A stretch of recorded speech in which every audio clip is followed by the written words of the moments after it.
this video get the kind spoilers, bruh.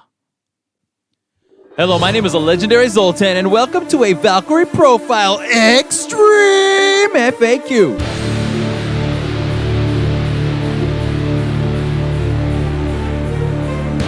I'm here to tell you all the top secrets of the most super players so that you can use them to impress your friends, get that bully at school to stop messing with you, and score with the hottest babe in your class.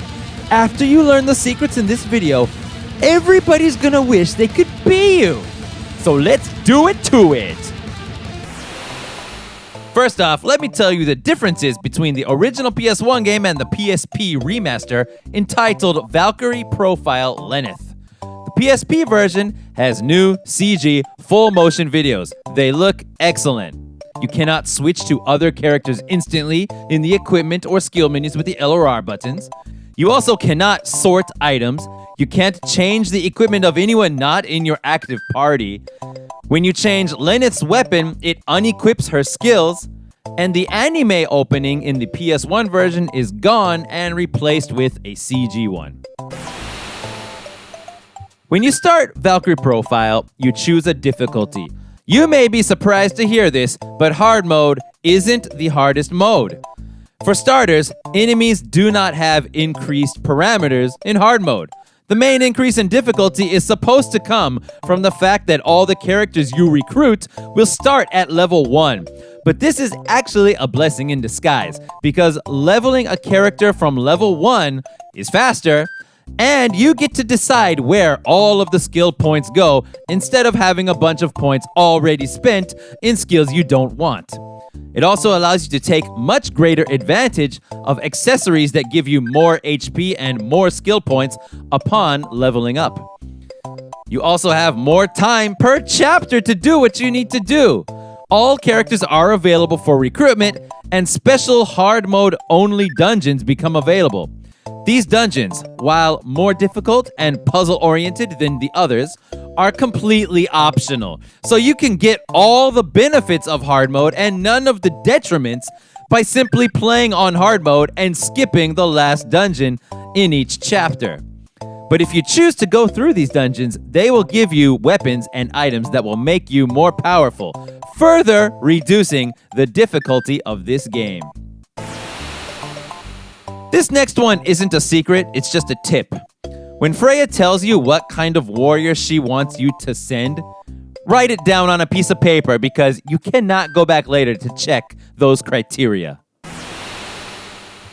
If you go back to where you recruited certain Einherjar, you can find items there. There is a dragon slayer in Arngrim's room, a pressed flower in Asaka's room, a goddess pendant in the forest of Crimeinpartner, a raven slayer in Jiine's house, the dragon bane at the Pleiades shrine in Highland, a fragment of the lapis gem on the Highland seashore, a vein slayer for Cashel, and a hand-woven bandana for Bodrock at the Camille village graveyard, and an infinity rod for Mistina in Flintsburg.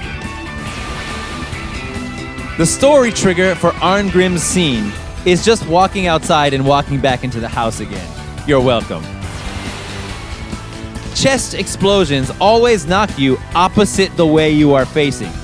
Use this to your advantage when you are opening a trapped chest on a narrow ledge. You could save yourself the trouble of having to climb back up there.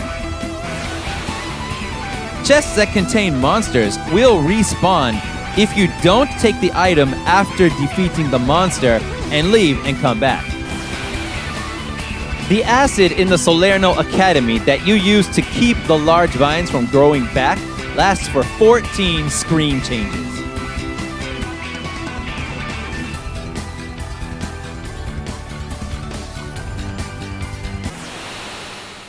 The Cave of Oblivion is a dungeon that appears in every chapter. There are only 4 possible layouts for this dungeon, so that means you will see each layout twice if you visit the cave every chapter. The treasure inside of each layout is predetermined, but whether those treasure chests will actually appear in the dungeon is random. One of the layouts doesn't have any treasure at all. If you wanted to be certain that all the chests that could possibly appear in a Cave of Oblivion would actually be in there, there is a surefire way to make it so. It requires having a separate save file to load. That save file must have a party of 2 mages and 2 non-mages with no negative status effects, and it must be saved in a dungeon. That dungeon must not have any special effects such as snow, rain, or fireballs. You must not be in the Solerno Academy, Forest of Spirits, Arianrod Labyrinth, or the first save point in the Tombs of Amenti. I haven't checked all those locations personally, but that is what the FAQ by Captain K says. Now, here's what you do. Save on the world map right outside the Cave of Oblivion. If the cave you are about to enter is near Artolia or the Citadel of Flame, that is cave type 4. Reset the game, load your world map save, open and close the menu 5 times, and then enter the cave.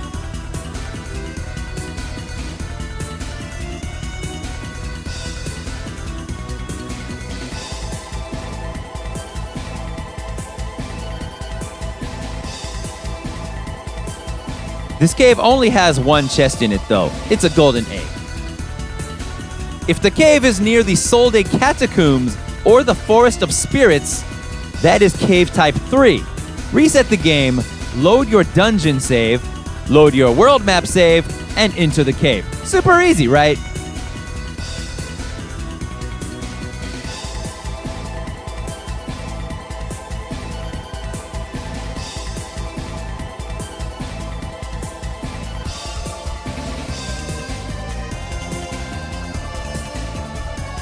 This cave has 7 chests. If the cave is near Vilnor or Brahms' castle, that is cave type 2. Reset the game, load your dungeon save, load your world map save, open and close the menu 3 times, and enter the cave. This cave has 8 chests in it. In early chapters, it's best to completely avoid enemies because many of them are far stronger than you are. Cave type 1 has no chests, so don't worry about the caves that appear near Nethov Swamp or the Cave of Thakis. There are directions for doing this in the PSP version in the description box below. I haven't tested those personally though.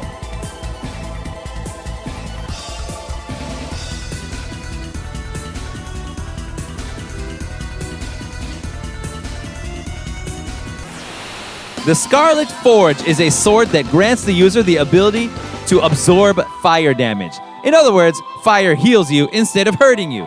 Thanks to a glitch, if a character equipped with a Scarlet Forge is in the back row, everyone receives the fire absorption. You get more MP during sacred phases for each transferred warrior.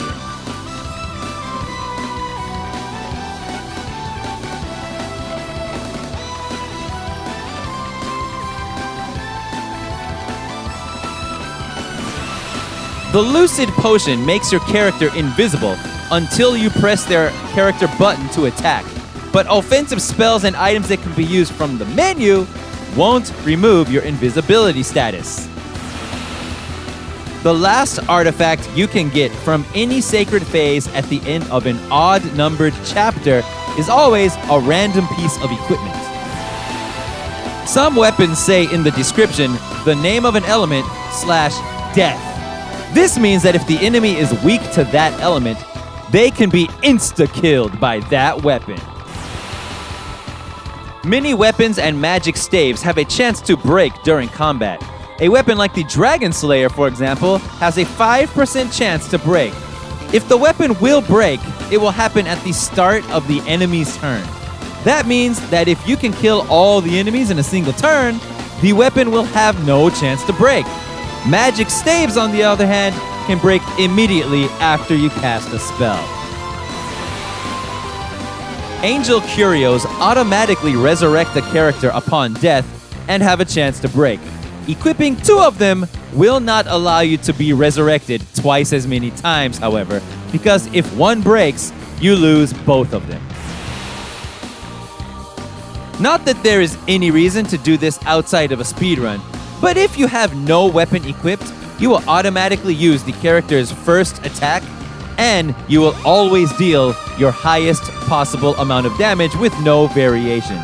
This works when using crystals that cast offensive magic on enemies.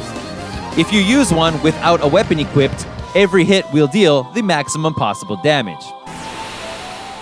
The concentration skill says that it reduces CT or charge time of magic spells. It doesn't work at all. Here you can see the remaining CT of 3 different mage characters after each casting both a regular spell and great magic. Concentration activated for all 3 of them, but they all have completely different amounts of CT remaining. The Fame Fen sword and the Foul Slayer bow say that they have an attack trust of 1, but their damage is actually very reliable. It turns out the attack trust stat itself is generally not trustworthy, so choosing weapons based on attack power alone is probably the best way to go here. Defend trust and hit trust may be perfectly functional for all I know, but I have never had problems with hitting enemies or my armor doing its job, so you can probably just ignore those two. The only time you may want to choose equipment that doesn't have the highest parameters is if you are equipping to protect against specific elemental spells or when you're equipping gauntlets. Any gauntlet that says it counterattacks enemies does not protect you from damage as much as the endgame gauntlets do, but if your character is able to block the enemy's physical attack, they will get counterattacked and often become frozen or petrified, neutralizing them for multiple turns. If you beat the final boss of the Seraphic Gate 10 times, you will get a sword called the Angel Slayer. It's got one heck of a heavy metal name and one heck of an attack stat too. 20,000 attack power. It is the strongest sword in the game, but the damage it deals is completely random. So this is the one time that an attack trust of 1 will do what you expect. So it's like the Wonder Shot from Chrono Trigger. Who doesn't like the Wonder Shot? Spell Reinforce buffs not only your spells, but magic cast by consumable items as well. The Coin of Fortune. It doesn't say it, but it gives the holder plus 60% experience points. If you don't have enough points to get all the traits and skills you need for an Einherjar you plan to send to Valhalla, you can supplement what you need with certain possessions. For example, if Freya needs someone who's a good swimmer, but you planned on sending Llewelyn next who can't swim, you can give him a Pearl of Karula, and that will take care of that. I'll let you read the descriptions of the items in-game, since that should be hint enough of what to equip on who. If you max out the sacrificing trait on someone, they could actually die in Valhalla. If they have a high enough hero value, they'll be fine. It has never happened to me despite always maxing out sacrificing. But an additional safeguard is to equip them with the teachings of Bethanus before sending them. Janus's first attack can poison enemies. It says this in Janus's ability menu, so it's not actually a secret. But here are a couple of things that are not written in the ability menu. The energy wisps on Gray's third attack are unblockable, and Llewelyn's third attack is also unblockable. Every hit on your combo meter adds 1% additional damage to your special attacks. So doing a special with 99 hits racked up will do double damage. The third and fourth specials do a third more damage than normal. There are special scenes you can unlock if you send 2 certain Einherjar up to Valhalla in the same chapter. Laufer and Kashel, Bodrak and Jalanda, Suo and Shiho. If you send Lyseria, you will never get her back. She's glitched, so don't send her if you want to keep her. The status screen shows innate elemental resistances of each character. But this is a total lie. There are no innate resistances. Maybe it was meant for lore purposes. How to get the 3 endings. If you just play the game normally, you will get the B ending. If you don't send any warriors to Valhalla, when your evaluation score reaches 24 or less, Freya will come to scold you. If you let it drop to 0, the next time you come out of a town or dungeon, Freya will be waiting to grant you the C ending. To get the A ending is pretty complicated. Here are the easy parts. You have to complete the Tower of Lizard Valith during Chapter 4. It's a bit of a challenge, but it's not hidden, so there is no reason you wouldn't do it. Recruit Lucian and Mystina in Chapter 5. Why wouldn't you do that? Send Lucian to Valhalla no later than Chapter 6. You would probably have needed a guide for that, but now that you know, that's an easy one too.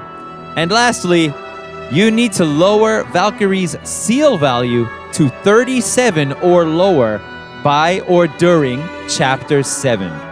If you look in the status screen of Valkyrie, you can see her seal value. This is different from her evaluation. I won't spoil what that seal is, but the only way to know what alters it is to check it after everything you do.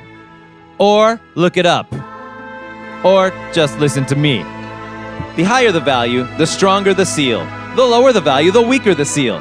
Every time you transfer an Einherjar to Valhalla, the seal is strengthened by 12 points. And whenever you enter a sacred phase while wearing the Nibelungen ring, the seal is strengthened by 2 points.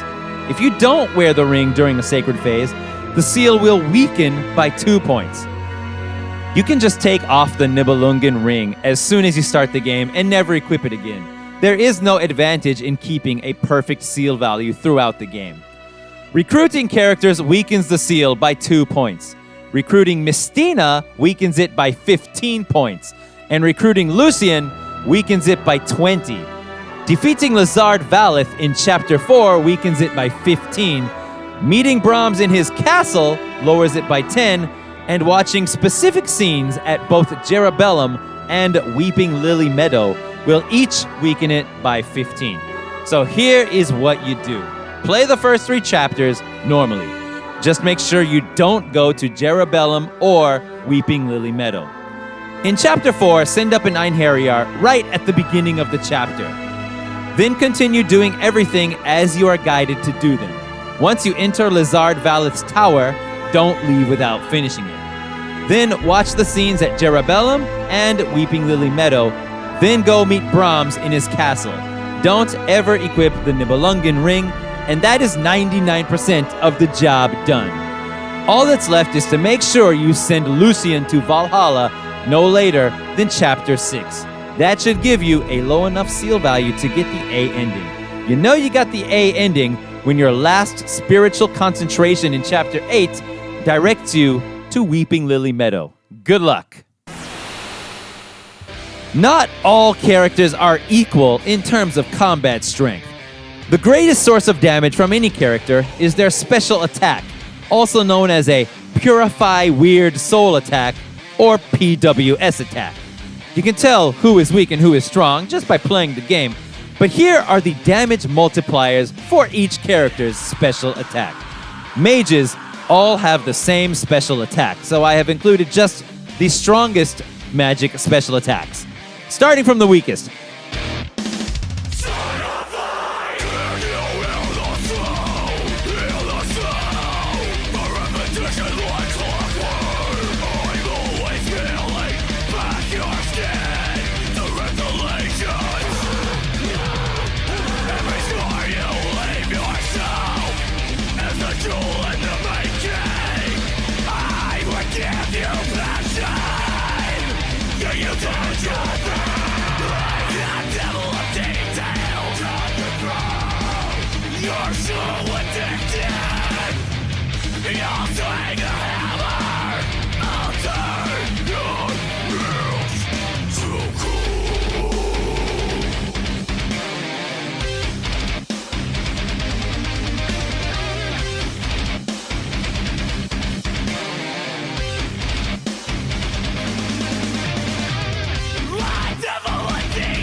Gray is the weakest character in the game. I've already mentioned that Icicle Disaster, his finishing move, is the weakest one in the game, but there is more. He is one of only 3 heavy swordsmen in the game. Heavy swordsmen equip great swords and get more strength per level up than other classes, but for some reason, Gray levels up on the standard swordsman path. So instead of getting 10 to 14 strength per level like Arngrim and Cashel, Gray gets 6 to 10. If you want him to be any good, you'll have to give him all the best equipment. All right. Would you like to have endgame equipment in the middle of the game? In the Dark Tower of Zerva, you will find a Manual of Resurrection. That's a Chapter 4 dungeon. Also in Chapter 4 is the Tower of Lizard Valet. In Lizard's Tower, make sure you find the Creation Gem before fighting the boss. With the Creation Gem equipped, the items you can make through transmutation are better. You can now transmutate that totally useless Aqua Vitae that you found in the tutorial dungeon into an Icicle Guard, one of the best gauntlets in the game. The Bark of the Dryad that you found way back in Nethov Swamp can be transmutated into the Dimension Slip, an accessory that completely eliminates battles from your dungeon exploration. Lastly, you want to transmutate the Manual of Resurrection into an Orihalcon, and then transmutate that Orihalcon into the Creation Jewel. The Creation Jewel lets you make even better stuff through transmutation. So equip it and get ready to make all kinds of stuff. Broken blades turn into glare guards. Broken spears turn into crimson edges. Broken armors become glare swords. The unicorn horn turns into the unicorn's horn, which is a magic wand that can cast great magic and it never breaks.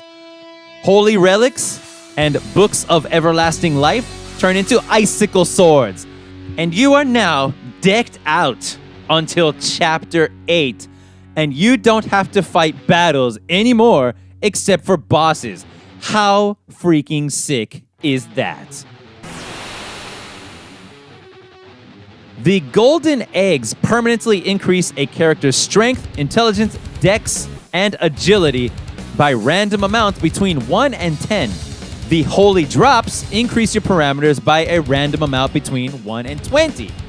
You can save and reload to try and get a perfect parameter if you want, but it's not necessary at all. The golden fowl lays 1 to 4 golden eggs each chapter. The Holy Grail gives you 1 holy drop each chapter. Having 2 Holy Grails does not increase the number of holy drops produced, though. This game effectively has no damage cap. I'm sure there has to be one, but there is no way to hit it. But some people have tried. As I mentioned, Freya's special is 15x damage, and it's all concentrated into a single hit.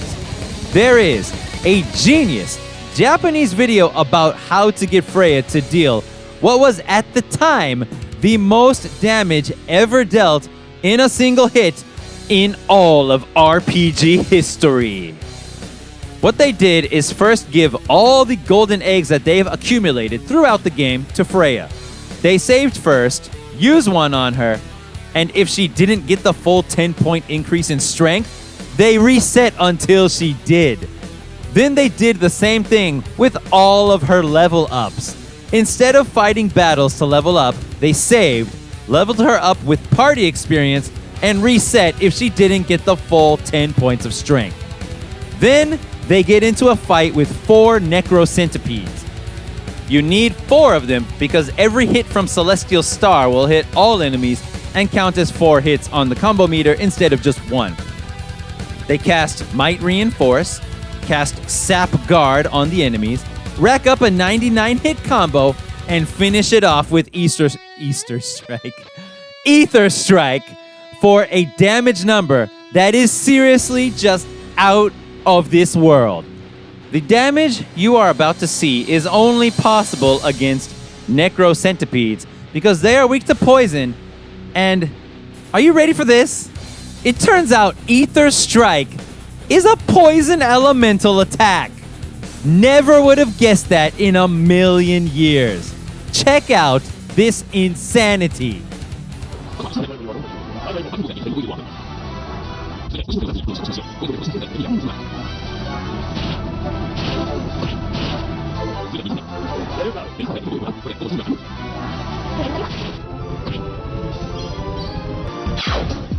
Sa, いよいよ3ターン目スタート。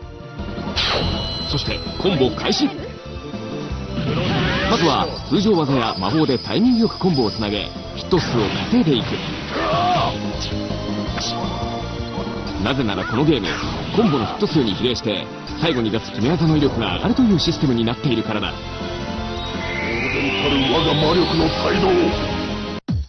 続いて各キャラクターごとに決め技を出しさらにヒット数を稼ぎまくる。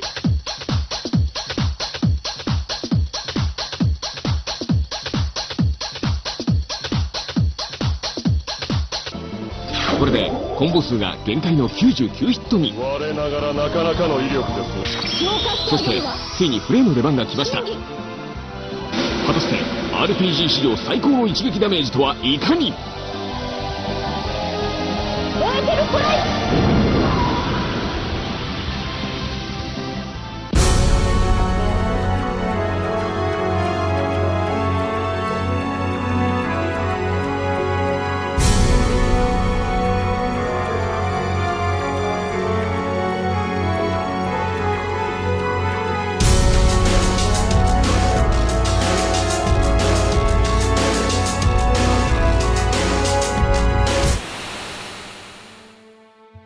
Life doesn't get much better than that.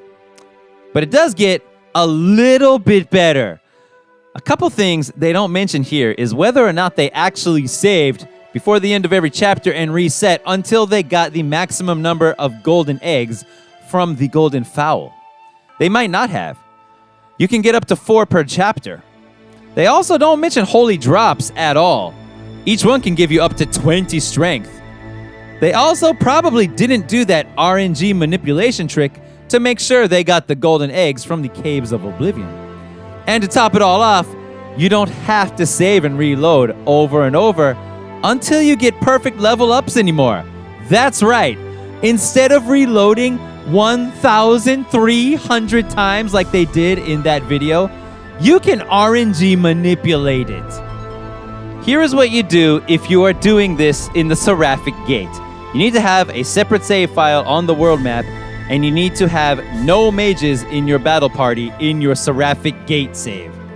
Reset the game, load the world map save, open and close the menu twice, load your Seraphic Gate save, swing your sword 3 times, open the menu, and use the experience orb to level the character 1 time.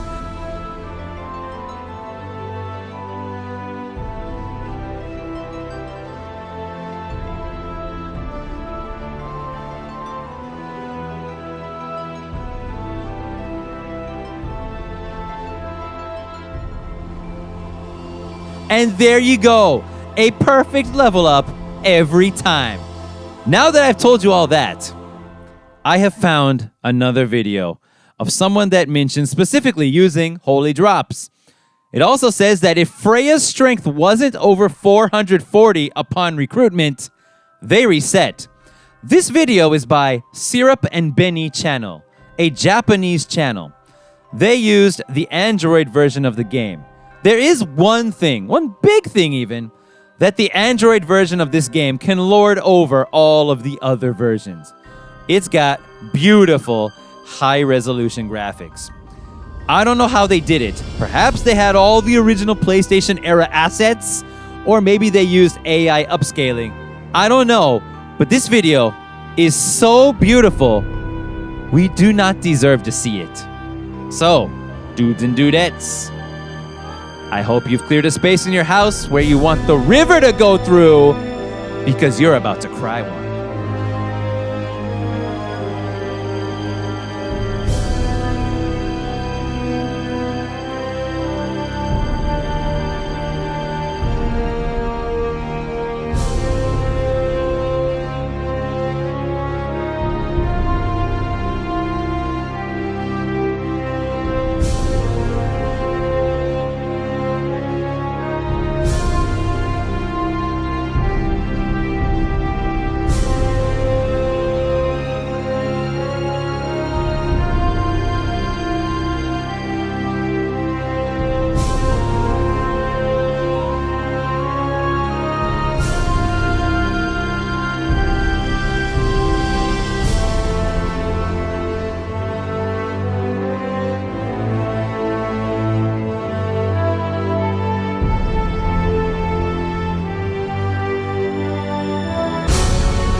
Thank God I'm making this video in 2022.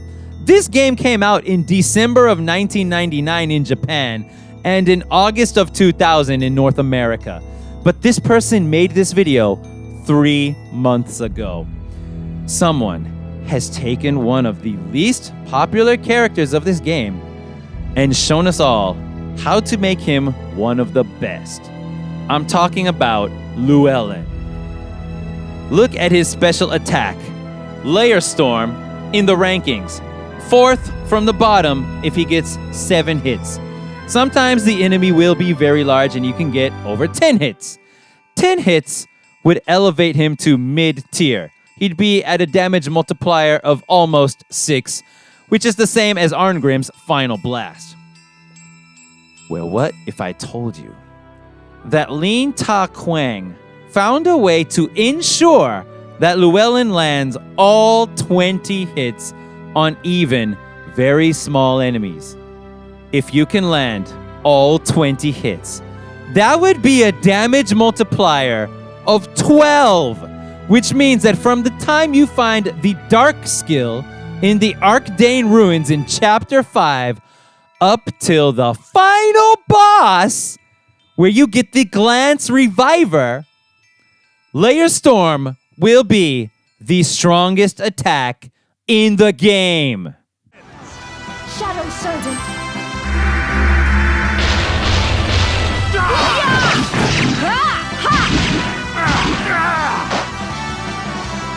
Body and soul shall be torn asunder. Ogi, Yoso Hoji. So even demons feel. It shall be engraved upon your soul. Divine Assault.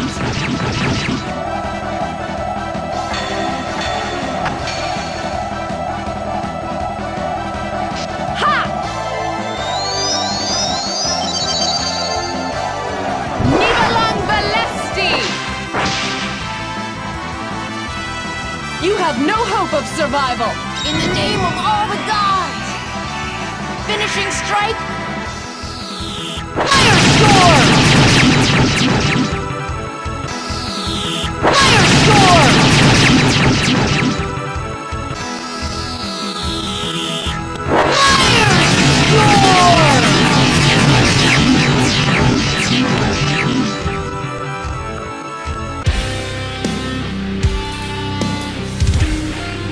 This has been the Legendary Zoltan.